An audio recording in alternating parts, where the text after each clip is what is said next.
Friends, welcome to my channel to the point में आपका स्वागत है। मैं रीना मैम आप लोगों के सामने इस समय जो हम लोग सीरीज चलाए हैं अपना, आज देखेंगे सीरीज के आगे, सीरीज को बढ़ाते हुए। यानी कि इस समय हमारा सीरीज जो चल रहा है, हमारा टारगेट जो है वो है UP TGT PGT home science. Okay, क्या है तो हमारा क्या टारगेट है, तो आप लोग को पता ही है कि इस समय सबसे बड़ा टारगेट हमारा जो है वो है UP TGT PGT home science का जो है एग्ज़ाम। ओके, और जो ये हमारा शिल्पी है शिल्पी सीरीज, इसमें हम लोग क्या देखते हैं, तो इसमें हम लोग प्रीवियर के क्वेश्चनों को देखते हैं और एक क्वेश्चन को पूरी तरह से एक्सप्लेन करके मैं हर टॉपिक को आप लोग को बताती हूँ, ताकि आप लोग का एक क्वेश्चन से कई सारे डाउट क्लियर हो जाएं। ठीक, तो अगर आप चैनल पे नए हैं तो चैनल को आपको क्या करना है, अगर आप चैनल पे नए हैं तो चैनल को आपको सब्सक्राइब कर लेना है। ओके, सब्सक्राइब करना है, लाइक करना और शेयर करना है, और साथ में बेल आइकन को ज़रूर क्लिक करें ताकि आपको आने वाली नोटिफिकेशन मिलती रहे। ओके, चलिए आज का हम लोग सीरीज़ शुरू करते हैं। आज का हमारा सीरीज़ जो है वो बहुत ही अच्छा होने वाला है। ओके, तो वीडियो पे बिल्कुल बने रहें और क्वेश्चनों को सॉल्व करते हैं पूरे एंजॉय के साथ। ओके, चलिए क्वेश्चन देखते हैं। हमारा क्वेश्चन आज का जो होगा, ठीक, क्वेश्चन देखते हैं हम लोग। क्वेश्चन जो हमारा आज का होने वाला है, पहला क्वेश्चन आपके स्क्रीन पे है, आपको बताना है। क्वेश्चन को आज हम लोग थोड़ा फास्ट करेंगे क्योंकि क्वेश्चन की संख्या आज मैंने ज़्यादा ले ली है। और ये जितने भी क्वेश्चन आपके हैं, तो ये क्वेश्चन कहाँ से हमने लिया है, तो ये आपके जो 2009 का टीजीटी का पेपर है। ओके, टीजीटी सन 2009 के क्वेश्चन पेपर से मैंने सारे क्वेश्चनों को लिया है। कोई भी क्वेश्चन मैंने खुद नहीं बनाया, सारे क्वेश्चन आपके सन 2009 टीजीटी के क्वेश्चन पेपर के हैं। तो क्वेश्चनों की संख्या थोड़ा ज़्यादा है। इसके क्वेश्चन कुछ मैं ये 2 पार्ट में बना रही हूँ अभी इतना, उसके बाद इसके बाद जो क्वेश्चन होगा वो भी सन 2009 के क्वेश्चन का होगा।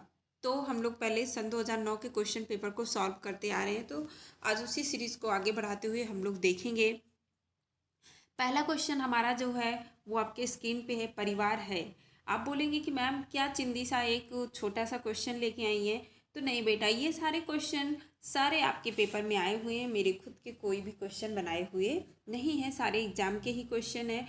और ये जो छोटे छोटे क्वेश्चन होते हैं इसी में कंफ्यूज होता है, ओवर कॉन्फिडेंस के कारण हम लोग क्या करते हैं, क्वेश्चनों को गलत कर देते हैं। ओके, तो चलिए देखते हैं। हमारा पहला क्वेश्चन जो है, एक समूह है, तो सॉरी, परिवार क्या है, तो आपको बताना है एक समूह है, एक समुदाय है, एक सामाजिक संस्था है, एक भीड़ है।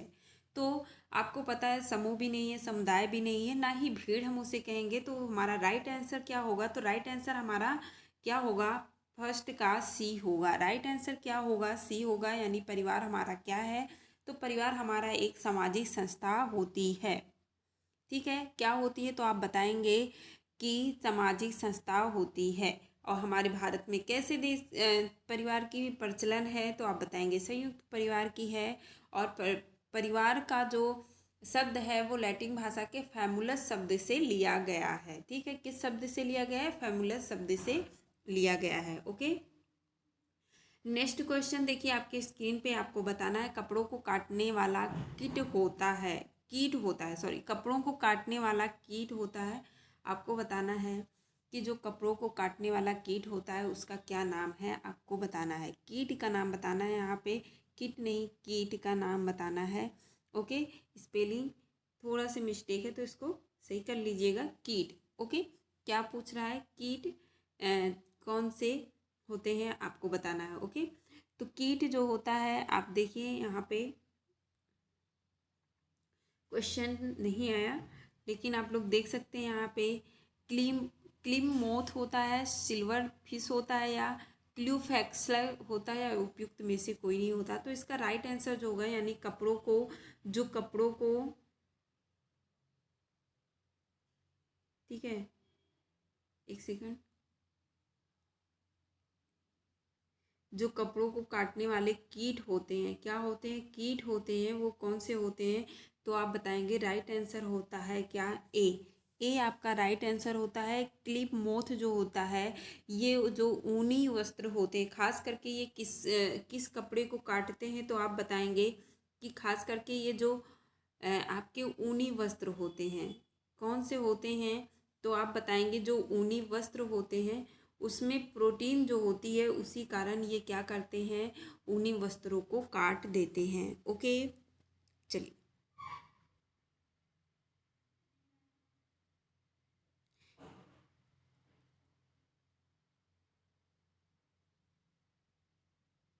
आगे बढ़ते हैं हम लोग। चलिए, क्षार से निम्न में से किस वस्तुओं को हानि पहुंचाता है। क्षार जो होता है वो निम्न में से किन वस्तुओं को हानि पहुंचाता है, आपको बताना है।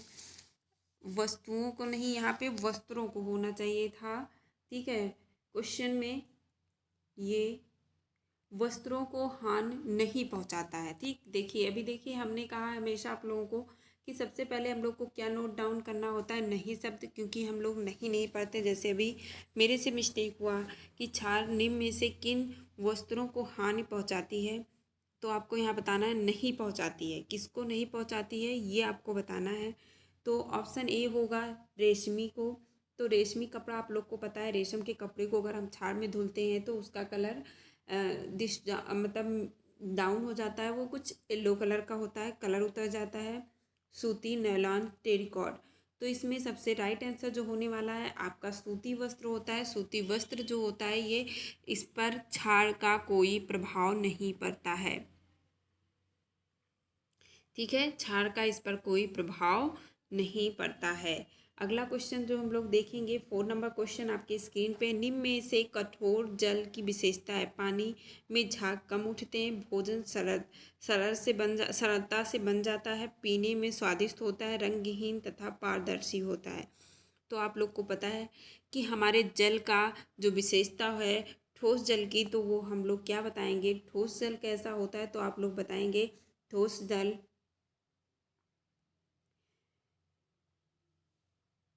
पानी में झाग कम उठाते हैं। क्या करते हैं, पानी में झाग कम उठता है किसमें, तो आप लोग बताएंगे कि आपका जो कठोर जल होता है तो इसमें जो होती है कैल्शियम की मात्रा ज़्यादा हो जाती है। क्या हो जाती है, तो आप बताएंगे कैल्शियम की मात्रा ज़्यादा होती है। और प्लस क्या होता है साथ में, कैल्शियम बाइकार्बोनेट और कार्बोनेट। ठीक, कार्बोनेट की मात्रा अधिक होने के कारण इसमें लौड़ की मात्रा अधिक, मतलब जो लौड़ होते हैं उसकी मात्रा अधिक होती है, इसलिए ये कठोर होता है। ठीक है, इसमें साबुन के झाग, फेने जिसे हम लोग बोलते हैं, वो नहीं बनता है। ठीक, चलिए अगला हम लोग देखेंगे। 5 नंबर क्वेश्चन आपके स्क्रीन पे है। आपको बताना है कि घर पर जल शुद्ध करने की उपयुक्त विधि है ब्लीचिंग पाउडर द्वारा, उबाल कर, क्लोरीकरण द्वारा या अवक्षेपण विधि। तो इसका राइट आंसर जो होगा कि घर पे हम लोग जल को कैसे शुद्ध करते हैं, तो आप लोग बताएंगे बिल्कुल जल को उबाल कर हम लोग जल को घर पे शुद्ध करते हैं। ओके, इसकी सारी विधियाँ होती हैं, जैसे पानी में फिटकिरी भी डालकर घर पे हम लोग, देखिए यहाँ पे हम लोग देखिए फिटकिरी जो होती है, पानी में हम लोग क्या करते हैं, फिटकिरी भी डाल देते हैं। ओके, और धूप दिखाकर भी, मतलब इन सब का घरेलू उपाय इसका प्रयोग हम लोग करते हैं। ओके, चलिए अगला क्वेश्चन हम लोग देखते हैं। अगला क्वेश्चन देखते हैं। 6 नंबर क्वेश्चन आपके स्क्रीन पे है। ठीक है, 6 नंबर, यहाँ पे जल लिखना है आप लोग इसको।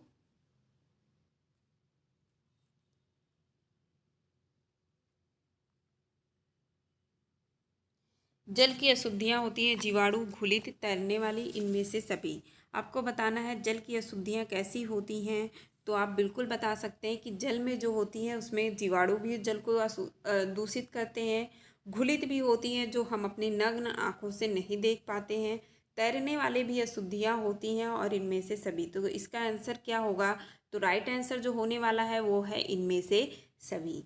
ठीक, 6 नंबर क्वेश्चन का राइट आंसर इज क्या होगा, तो डी होगा। ओके, 7 नंबर क्वेश्चन आपके स्क्रीन पे, आपको बताना है इनमें से किस यंत्र द्वारा घर में सबसे ज़्यादा श्रम की बचत होती है।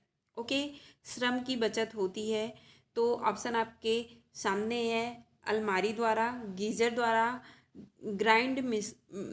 अच्छा, मिक्सर ग्राइंड द्वारा या वैक्यूम क्लीनर द्वारा। तो सबसे ज़्यादा श्रम की अगर हम लोग बचत की करते हैं तो हमारी बचत का सबसे अच्छा साधन क्या है, तो आप लोग बताएंगे मिक्सर ग्राइंडर जो होता है, मिक्सर जो होता है, ये हमारे लिए सबसे ज़्यादा श्रम की बचत करता है। क्योंकि हम लोग देखिए श्रम की बचत कैसे करता है, तो हम लोग प्रायः घर में क्या करते हैं, रसोई घर में हमको पीसने के लिए काम, मसाला पीसना हो गया, चटनी पीसना हो गया, हम लोग या कोई पनीर बना रहे हैं, ओके, तो उसके लिए ग्रेवी तैयार करना है, तो सब हम अगर सिलबट्टे पे पीसेंगे तो बहुत समय लेगा। लेकिन आपका मिक्सर जो होता है, ठीक, ग्राइंडर मिक्सर जो हो गया, ये सबसे इससे बहुत जल्दी काम हो जाता है और ये हमारी श्रम की बचत करती है। ओके, जैसे हम लोग फ्रा बनाते हैं, ओके, तो फ्रा बनाने में दाल को भिगो के दाल को सिल पे पीसना होता है। अगर हमें थोड़ा ज़्यादा बनाना हो तो हम लोग उसके लिए थक जाएंगे बिल्कुल उसको बनाने में, मतलब सिल पे पीसने में। लेकिन अगर हमारे पास वही मिक्सर है और उसको हम 5 मिनट में ही दाल को पीस सकते हैं। तो इसका राइट आंसर क्या होगा, राइट आंसर होगा आप लोगों का सी। ओके, अगला क्वेश्चन आपके स्क्रीन पे आपको बताना है, सभी प्रकार के ये शर्करा है, शर्करा नहीं होगा, टाइपिंग करने में थोड़ा से जो है मिस्टेक हो जाती है कभी कभी हमारा जो है ये, ठीक। सभी प्रकार के शर्करा का सरलतम रूप क्या होता है, ये आपको बताना है। तो सभी प्रकार के जितने भी जो है आपके शर्करा होते हैं उसका सरलतम रूप क्या होता है, तो आप सबको पता है कि इसका सरलतम रूप क्या होता है, ग्लूकोज होता है। क्या होता है, ग्लूकोज होता है। अगर आपसे ग्लूकोज की रासायनिक सूत्र पूछ लिया जाए तो आप क्या बताएंगे, तो इसका होता है C6H12 और O6। क्या होता है, तो ग्लूकोज का सूत्र जो होता है C6H12O6 होता है। ओके, तो बिल्कुल इसको याद रखिएगा। और जितने सभी प्रकार के शर्करे जो होते हैं उनका सरलतम रूप ग्लूकोज होता है। ओके, ग्लूकोज होता है। देखिए 10 नंबर क्वेश्चन, प्रत्येक वर्ष फसल के समय खरीद लेना चाहिए। ठीक है, फसल चक्र जो होता है ये कह रहा है कि प्रत्येक वर्ष हमें क्या करना चाहिए, समय खरीद लेना चाहिए। जो फसल का वर्ष होता है हमें खरीद के रख लेना चाहिए प्रत्येक वर्ष। तो क्या चावल खरीद के रखेंगे, आटा, घी, गेहूँ, सॉरी आलू। तो देखिए जो प्रत्येक वर्ष यानी कि जो हमारा प्रत्येक वर्ष फसल के जो समय आते हैं तो उस समय अगर हम आटा लेके रखेंगे तो वो खराब जाएगा। घी का कोई फसल नहीं है, घी इसमें कोई फसल नहीं है तो ये तो पहले ही कट जाएगा। आलू, तो आलू भी हम लोग स्टोर करके अपने जनरली नहीं रख सकते हैं, ये भी खराब जाएगा। तो इसका राइट आंसर जो होने वाला है वो आपका जो होगा ए होगा। चावल को हमें फसल हर वर्ष जब फसल का चक्र आता है चावल का तो उस समय चावल को खरीद के स्टोर कर लेना चाहिए। ओके, ये जल्दी खराब नहीं होते हैं। ओके, चलिए 11 नंबर क्वेश्चन हम लोग देखेंगे, शरीर में रोगों से लड़ने की क्षमता को कहा जाता है, क्या कहा जाता है आपको बताना है। संक्रामण कहेंगे, उद्भव शक्ति कहेंगे, निसंक्रामण कहेंगे या रोग प्रतिरोधक क्षमता।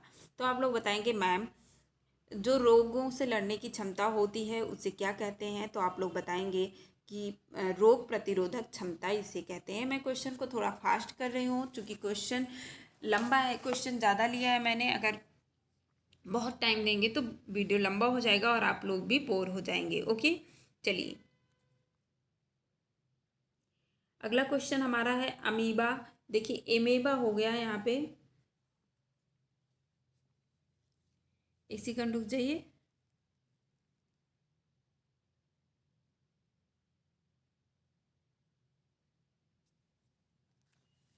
चलिए तो देखिए हमारा क्वेश्चन जो होगा वो होगा एमीबा पेचिस फैलाने का काम करता है। ठीक है, तो इसमें से आपको राइट आंसर बताना है कि कौन सा करता है। ठीक, कौन करता है, राइट आंसर आपको बताना है। तो एमीबा जो होता है ये पेचिस फैलाने का कारण अमीबा होता है। क्या होता है, तो आप लोग बताएंगे अमीबा होता है। जो एमीबिक, ठीक, क्वेश्चन एमीबिक पेचिस जो होता है इसके फैलने का कारण क्या होता है, तो इसका राइट आंसर होने वाला जो है वो होगा अमीबा। क्या होगा, अमीबा होगा। ठीक है, अमीबा जो होता है, अमीबा के द्वारा ही आपका अमेबिक पेचिश रोग फैलता है। ओके, चलिए। विब्रो कॉलेरा नामक विषाणु फैलाता है। आपको यहाँ पे बताना है कि जो ये विब्रा नामक, ओके, विब्रा क्लोरा नामक जो जीवाणु है ये क्या फैलाता है? टाइफाइड को फैलाता है, या पैराटाइफाइड, या हैजा को फैलाता है? तो इसका राइट आंसर जो होगा, विब्रो कैलोरा जो जीवाणु होता है वो क्या फैलाता है? तो आप लोग बताएंगे कि हैजा बताता है। आप लोग से क्वेश्चन ऐसे भी पूछ सकता है कि हैजा रोग किस जीवाणु द्वारा फैलता है? ऑप्शन आपको दे दिया जाएगा, तो आपको बताना होगा कि विब्रो जो कोलोरा नामक जीवाणु होता है वो हैजा को फैलाता है। ओके, मलेरिया, ये उसका ऑप्शन था। अब देखिए 14 नंबर क्वेश्चन, छोटे कद की स्त्री को मुख्यतः निम्न में से कैसे वस्त्र पहनने चाहिए? जो एक छोटे कद की लेडी होती है, स्त्री होती है, उसे किस प्रकार के वस्त्र को धारण करना चाहिए? आड़ी रेखा के, लंबे रेखे के, या फूलों तथा पत्तियों वाले, या चार खाने वाले? तो छोटी स्त्री, आप लोग को भी पता है कि अगर छोटी स्त्री कोई है, ठीक है, उसका कद छोटा है, ऊंचाई उसका थोड़ा कम है, तो उसको लंबा प्रतीक होने के लिए कैसा पहनना चाहिए वस्त्र? तो आप बिल्कुल बताएंगे कि लंबी धारी के वस्त्र को धारण करना चाहिए, यानी इस तरह से जो रेखे होते हैं, इस तरह से जो बने हुए होते हैं, उसको पहनने से ये क्या करता है, हमारी लंबाई को थोड़ा से बढ़ा देता है। वहीं पे अगर हम ऐसे आड़ी रेखे वाले वस्त्र को पहनेंगे तो वो और ज़्यादा मोटे लोग इस जो होते हैं वो पहनेंगे तो उनकी चौड़ाई को दिखाएगा।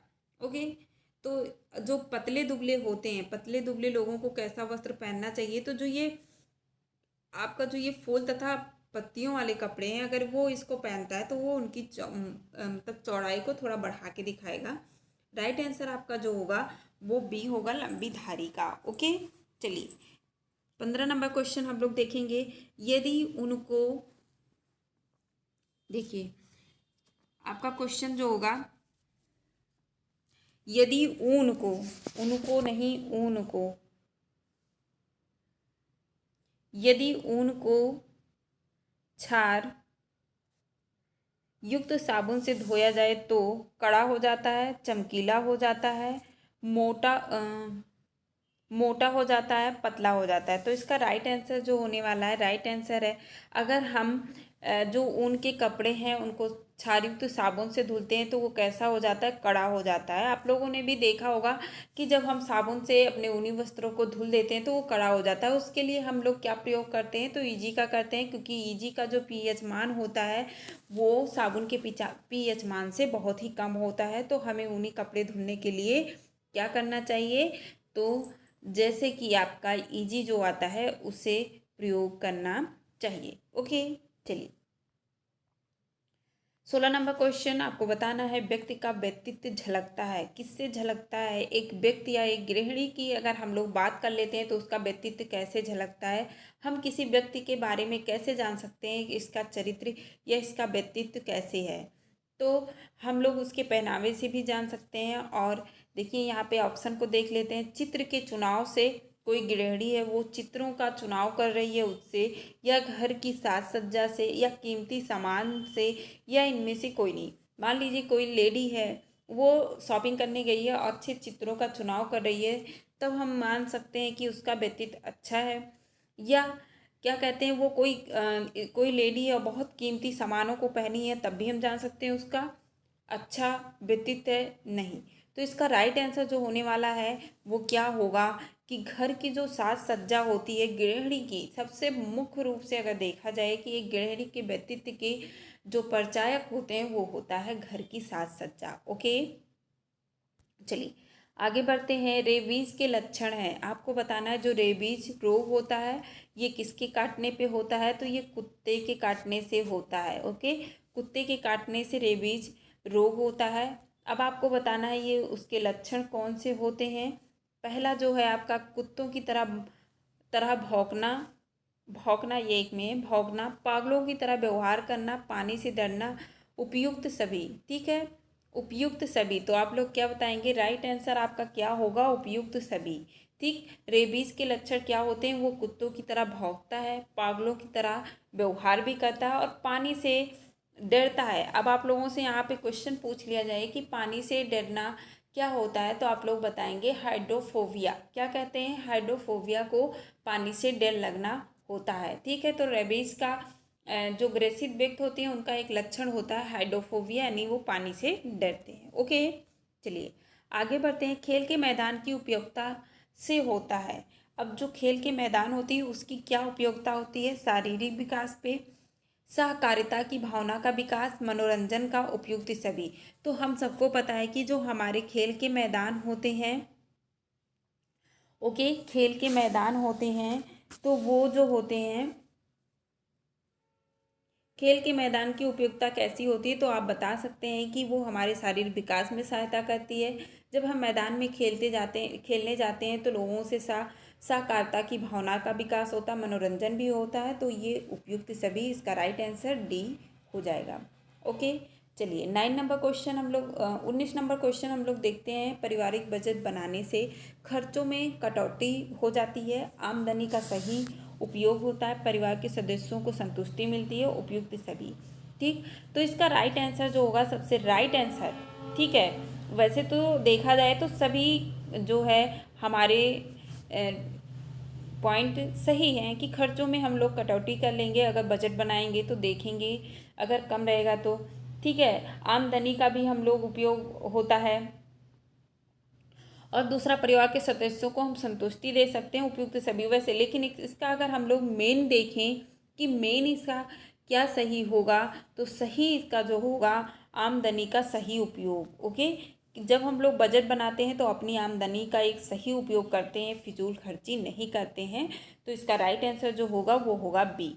ओके, चलिए पानी में घुलनशील विटामिन है, आपको बताना है पानी में घुलनशील विटामिन कौन से हैं। तो आप लोगों को पता है कि विटामिन दो होते हैं, दो प्रकार के होते हैं। एक आपका क्या होता है, जल में घुलनशील होता है, एक आपका वसा में घुलनशील होता है। तो आपसे यहाँ पे पूछा क्या गया है, तो आपसे पूछा गया है यहाँ पे पानी में घुलनशील। तो आप लोगों को पता है कि वसा में घुलनशील ए होता है, डी होता है, ई होता है और के होता है। तो आपका बचा क्या, तो आप बताएंगे बी और सी आप लोग का बचा। तो बी और सी आप लोगों का बचा। तो इसमें ऑप्शन क्या दिया गया है, तो ऑप्शन आप लोग का ई के बी।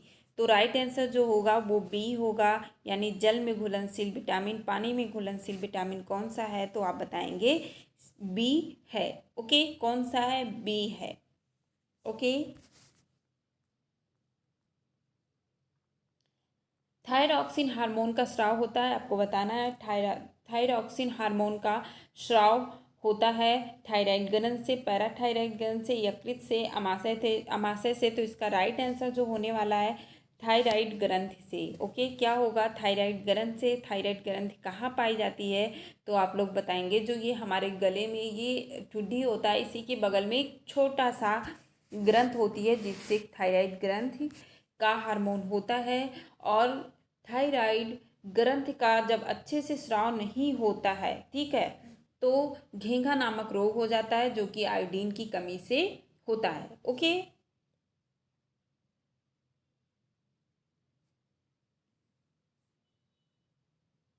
चलिए आगे हम लोग देखेंगे अपना 22 नंबर क्वेश्चन।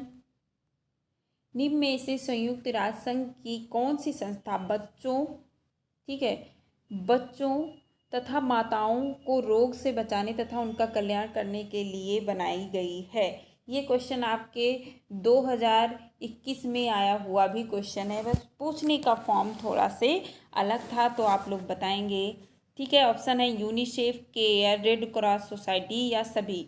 तो इसका राइट आंसर जो होगा वो राइट आंसर आप लोगों का है यूनिसेफ। क्या है, तो आप बताएंगे यूनिसेफ है, यूनिसेफ है, सेट नहीं होता यूनिसेफ है। और ये किस सन में आया था, तो आप लोग बताएंगे कि ये किस सन में आया था। तो ये 11 दिसंबर 1946 में है, ठीक, 46 में इसकी स्थापना हुई थी। कब हुई थी, तो 11 दिसंबर 1946।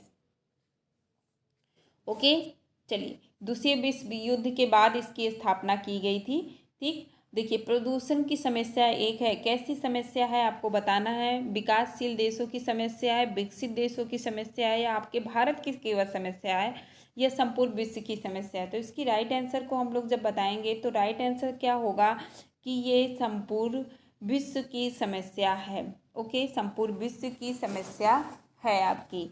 चलिए देखिए, ये आपका चाइल्ड डेवलपमेंट का क्वेश्चन, आपको बताना है कि गर्भाधारण का निश्चित पता चलता है, कैसे चलता है। जब एक लेडी को उल्टी होती है, उसका पेट बढ़ जाता है, मूत्र में हार्मोन्स का मिलना होता है, रक्तचाप का बढ़ना। तो इसका राइट आंसर जो होने वाला है वो क्या होगा। वैसे तो ये सारे लक्षण आपके क्या होते हैं, गर्भाधारण के लक्षण होते हैं। स्त्री को सुबह मॉर्निंग में वोमिटिंग होती है, उसका पेट बढ़ने लगता है, मूत्र में हार्मोन्स आते हैं, रक्तचाप आते हैं। तो इसका लेकिन राइट आंसर जो होगा कि निश्चित पता हमको कब चलता है, जब हमारे, क्योंकि तुरंत का लक्षण हमें सबसे पहले लक्षण नहीं होता, 1 महीने के बाद ही स्त्रियों को उल्टी होता है, 3 महीने के बाद पेट बढ़ता है। ठीक, तो ये सारी समस्याएं लेट में होती है। लेकिन करंट का जो हम लोग को पता चलता है वो होता है मूत्र में हार्मोन्स का मिलना। क्योंकि आप लोग को पता है कि पैगा न्यूज़ जो आता है वो क्या करता है, वो जब हम यूरिन उस पर पड़ता है तो वो रेड होता है। तो उसका कारण यही है कि हमारे यूरिन जो होते हैं उसमें हार्मोन्स होते हैं, बस वो हार्मोन्स को इंगित करता है और उसी से पता चलता है कि लेडी प्रेग्नेंट है। ओके, चलिए, प्रसव के बाद स्त्री को निम्न में से क्या करना चाहिए। आपको बताना है कि स्त्री को क्या करना चाहिए। ठंडा पानी नहीं पीना चाहिए, ज़्यादा काम नहीं करना चाहिए, मालिश करवानी चाहिए, आराम करनी चाहिए। ये सारे पॉइंट राइट है, लेकिन मेन इसमें अगर हम लोग सबसे ज़्यादा फैक्ट देखा जाए तो वो क्या होता है, ठंडा पानी नहीं पीना चाहिए। ओके, ठंडा पानी नहीं पीना चाहिए। राइट आंसर आपका ए होगा 25 का। 26 नंबर क्वेश्चन हम लोग देखेंगे, नवजात शिशु का प्रथम आहार होता है। ये भी क्वेश्चन आपके आपके सन 2021 में आया हुआ है। ओके, ये पेपर हम कौन सा सॉल्व कर रहे हैं तो आप लोग बताएंगे। पेपर हम लोग 2009 का सॉल्व कर रहे हैं, लेकिन देखिए कितने क्वेश्चन आप लोगों के सन 2021 में मिले थे। ओके, कितने क्वेश्चन आपके सन 2021 में आए हुए हैं, आप लोग यहीं से देख सकते हैं कि प्रीवियस ईयर के क्वेश्चन को सॉल्व करना कितना ज़्यादा महत्वपूर्ण होता है और कितना बेनिफिट देता है। चलिए, शहद होता है, जल होता है, माँ का दूध होता है, गाय का दूध होता है। तो राइट आंसर जो होगा वो होता है माँ का दूध। क्या होता है, माँ का दूध। राइट आंसर सी होगा, माँ का दूध। ओके, चलिए अगला क्वेश्चन हम लोग देखेंगे। मृत्यु का कारण है, अधिक संतानें, पोषण में कमी, गर्भ अवस्था में असावधानियाँ, उपयुक्त सभी। तो देखिए, एक जो है मृत्यु का कारण, चाहे वो माँ का हो, चाहे वो एक, अच्छा बाल, या क्वेश्चन जो है यहाँ पे बाल पूछा गया है। ठीक, यहाँ पे आपको बताना है कि बाल मृत्यु का कारण क्या है। ठीक, बाल मृत्यु का कारण आपको यहाँ पे बताना है। तो बाल मृत्यु का अधिक संतान भी होता है, पोषण में कमी होता है, गर्भावस्था में असावधानी होता है, प्लस आपका क्या होता है, ये उपयुक्त सभी। तो इसका राइट आंसर जो होने वाला है D. Okay, D is right answer, उपयुक्त सभी। ठीक, तो एक बाल मृत्यु का कारण अधिक संतान भी होते हैं। अधिक संतान होने से भी क्या होता है, अधिक संतान होने से भी क्या होता है, तो आप लोग बताएंगे कि इसमें बाल मृत्यु होने की संभावना होती है, पोषण में कमी, और गर्भावस्था में असावधानियाँ भी, ये सभी क्या होते हैं, मृत्यु, बाल मृत्यु का कारण बनते हैं। ओके, तो राइट आंसर आप लोग का उपयुक्त सभी। परिवार नियोजन से लाभ है, कैसा लाभ है, आपको बताना है कि परिवार नियोजन से क्या लाभ होता है। ओके, तो रोजगार में वृद्धि होती है, निर्धनता में, यानी निर्धनता में कमी होती है, जीवन स्तर में सुधार होता है, उपयुक्त सभी। तो आपको बताना है इसका राइट आंसर जो होगा वो होगा उपयुक्त सभी। D is right answer. परिवार नियोजन से लाभ होता है, रोजगार में वृद्धि होगी, जब जनसंख्या कम होगा तो वृद्धि होना स्वाभाविक है। जब लोगों की संख्या अधिक रहेगी, रोजगार नहीं होगा, तो वो निर्धन होना भी स्वाभाविक है, उनका जीवन स्तर भी निम्न होगा। तो इसका राइट आंसर क्या होगा कि परिवार नियोजन का लाभ उपयुक्त सभी है। ओके, चलिए अगला क्वेश्चन हम लोग देखते हैं, 29 क्वेश्चन। आवश्यकता पूर्ति के लिए आवश्यक है, जो हमारी आवश्यकता होती है उसकी पूर्ति के लिए क्या आवश्यक है। आपको बताना है साधन, योग्यता, भोजन, इनमें से सभी। तो राइट आंसर क्या होगा आपका? ए होगा। जो हमारा साधन होता है, ठीक है, जो हमारा साधन होता है, जब हमारे पास साधन होगा तभी हम अपनी आवश्यकता की पूर्ति कर सकते हैं। तो राइट आंसर क्या होगा? ए होगा। ओके, चलिए 30 नंबर क्वेश्चन देखेंगे। भारतीय परिवारों की विशेषता है संयुक्त परिवार, पितृ सत्यात्मक परिवार, रक्त संबंध, उपयुक्त सभी। ठीक है, आपको क्या बताना है कि जो हमारे भारतीय परिवार है उसकी विशेषता क्या है। तो आपको बताना क्या है, तो आप बताएंगे कि ये इसका राइट आंसर जो होगा वो होगा उपयुक्त सभी। क्या होगा? तो आप बताएंगे उपयुक्त सभी इसका राइट आंसर होगा। हमारा भारतीय परिवार कैसा होता है? तो वो संयुक्त परिवार होता है। मैंने पहले भी बताया कैसा परिवार है, तो पितृ सत्यात्मक है, यानी पिता का यहाँ पे सत्ता होता है, पिता ही मुखिया होता है। ओके, और कैसा होता है? तो सब में रक्त संबंध होते हैं, जो रक्त संबंधी होते हैं उन्हीं को परिवार में रखा जाता है। एक क्वेश्चन आप लोगों से पूछा जाता है कि प्रथम परिवार नियोजन कार्यक्रम कब प्रारंभ हुआ। तो आप लोग क्या बताएंगे कि जो हमारा प्रथम परिवार नियोजन, ठीक है, नियोजन है, ये कब प्रारंभ हुआ था? तो आप लोग क्या बताएंगे कि ये प्रारंभ हुआ था 1952 1952 में। कब हुआ था? 1952 में हमारे देश में प्रारंभ हुआ था। ओके, परिवार नियोजन प्रथम बार कब, किस सन में प्रारंभ हुआ? तो 1952 में आप लोग बताएंगे। ओके, चलिए 31 क्वेश्चन आपके स्क्रीन पे। बाल विवाह एक है। बाल विवाह क्या है, यानी कैसी समस्या है? व्यक्तिगत समस्या है, आपका व्यक्तिगत समस्या है, सामाजिक समस्या है, पारिवारिक समस्या है, कानून की समस्या है। तो इसका राइट आंसर जो होगा, बाल विवाह जो है वो एक सामाजिक समस्या है। ओके, कैसी समस्या है?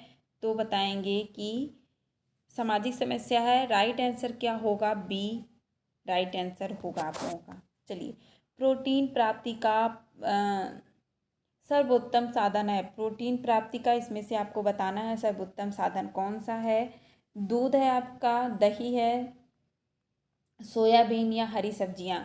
तो आप लोगों को पता है कि दूध जो है अच्छा स्रोत हमारा किसका है? कैल्शियम का है। ओके, सोयाबीन जो है ये राइट आंसर होने वाला है। सोयाबीन एक प्रोटीन का अच्छा स्रोत है, यानी इससे अच्छी प्रोटीन होती है। हरी सब्जियों से हमें खनिज लवण की प्राप्ति होती है अधिकतर। ओके, 33 क्वेश्चन हम लोग देखेंगे। निम्न में से खनिज लवण स्रोत है। खनिज लवण का स्रोत है, देखिए वही क्वेश्चन अभी जो मैंने तुरंत आपको बताया, तुरंत आपको ये बता रहा है।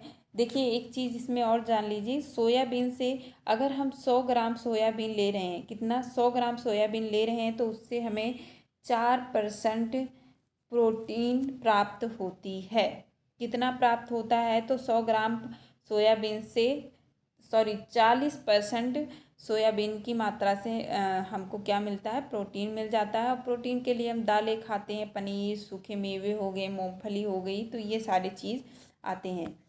अभी यहाँ पे निम्न में से खनिज लवण का स्रोत है। दूध है, संतरा है, सोयाबीन है या हरी पत्तेदार सब्जियां हैं। तो राइट आंसर अभी मैंने आप लोग को बताया कि इसका राइट आंसर क्या होगा। तो आपका वो क्या होगा? तो वो होगा आपका हरी पत्तेदार सब्जियां। ओके, क्या होगा? हरी पत्तेदार सब्जियों से हमें खनिज लवण की प्राप्ति होती है। ओके, चलिए आगे बढ़ते हैं।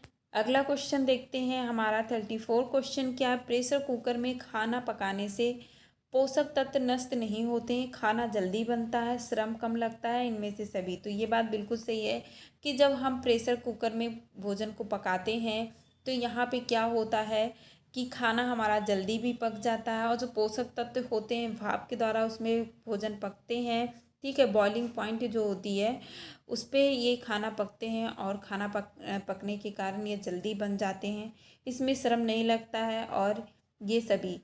तो इसका राइट आंसर क्या होगा कि ये सभी। ठीक है,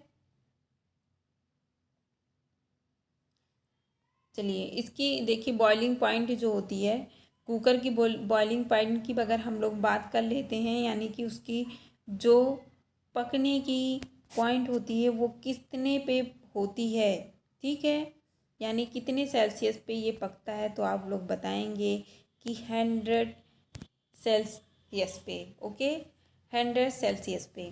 चलिए, अच्छी जली जेली, जेली नहीं जेली, अच्छी जेली की पहचान है पारदर्शी होना, चाकू से काटने पर नहीं कटती है, खट्टी होना, इनमें से कोई नहीं। तो अच्छी जेली आप लोग को पता है वो कैसी होती है, तो पारदर्शी होती है। अच्छी जेली की पहचान क्या है कि ये पारदर्शी होते हैं, ओके। चलिए, अगला क्वेश्चन हम लोग देखेंगे 36 जो है, कपड़ा सिलने से पूर्व ड्राफ्टिंग क्यों करनी चाहिए, ठीक है।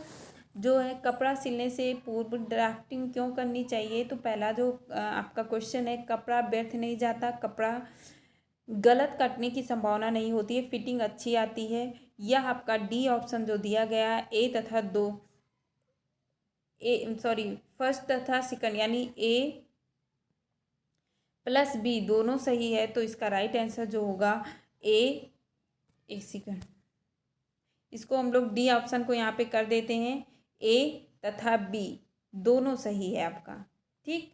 क्या है, ए तथा बी दोनों सही है, कपड़ा व्यर्थ नहीं जाता, और प्लस जो है कपड़ा गलत कटने की संभावना नहीं होती, ड्राफ्टिंग की बात यहाँ पे की गई है, ओके। चलिए 39 क्वेश्चन को देखेंगे, मशीन में तेल क्यों डालते हैं, मशीन हल्की चलती है, मशीन हल्की चलती है, चिकनी रहती है, कपड़े की सिलाई अच्छी होती है, इनमें से कोई नहीं। तो आप लोग को पता है कि जब हम लोग तेल को डाल देते हैं तो मशीन हमारी कैसे चलने लगती है, हल्की चलती है, यानी कि आवाज़ नहीं करता और काफ़ी फिनिशिंग के साथ वो चलती है, और कपड़ा अच्छे से हमारा सिल जाता है। उसके पुर्जे के बीच में अगर मतलब थोड़ा से घर्षण होने लगता है तो हमारी मशीनें टाइट चलती है और पुर्जे घिस जाते हैं, मशीन जल्दी ख़राब होने की भी संभावना होती है, ओके। चलिए देखिए, ये भी टेक्सटाइल की क्वेश्चन ही है।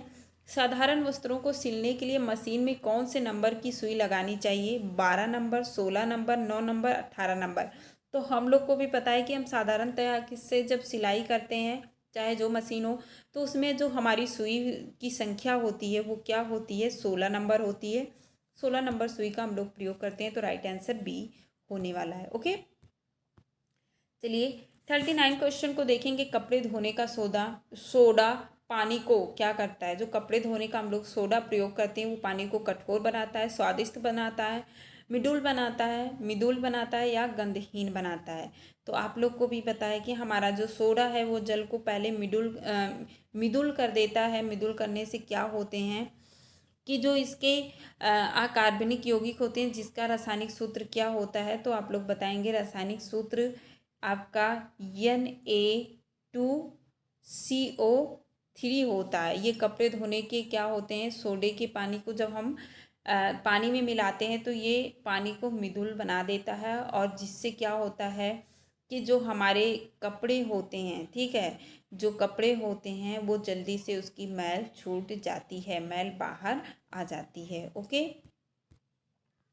चलिए, अच्छा, ये आज का हमारी सीरीज़ का लास्ट क्वेश्चन था। आपको क्वेश्चन कैसा लगा आप लोग बिल्कुल बताइएगा। ये आपके किस क्वेश्चन पेपर से लिए थे, तो आप लोग को पता है कि ये सन 2009 के टीजीटी के क्वेश्चन पेपर का ये, ओके, सन 2009 के क्वेश्चन पेपर का सारे क्वेश्चन थे जो मैंने आप लोगों के सामने आज डिस्कस किया। इसी का एक पार्ट और बनेगा जो कि कल मैं इसका वीडियो कल ही अपलोड कर दूंगी। तो अगर आप लोगों को वीडियो अच्छी लगी हो तो प्लीज़ कमेंट करके ज़रूर बताइएगा और लाइक ज़रूर करिएगा, ओके, लाइक ज़रूर करिएगा। ये तो मेरी बहुत वाली रिक्वेस्ट है आप लोगों से। नेक्स्ट वीडियो में फिर नए क्वेश्चनों के साथ फिर से मिलते हैं, तब तक के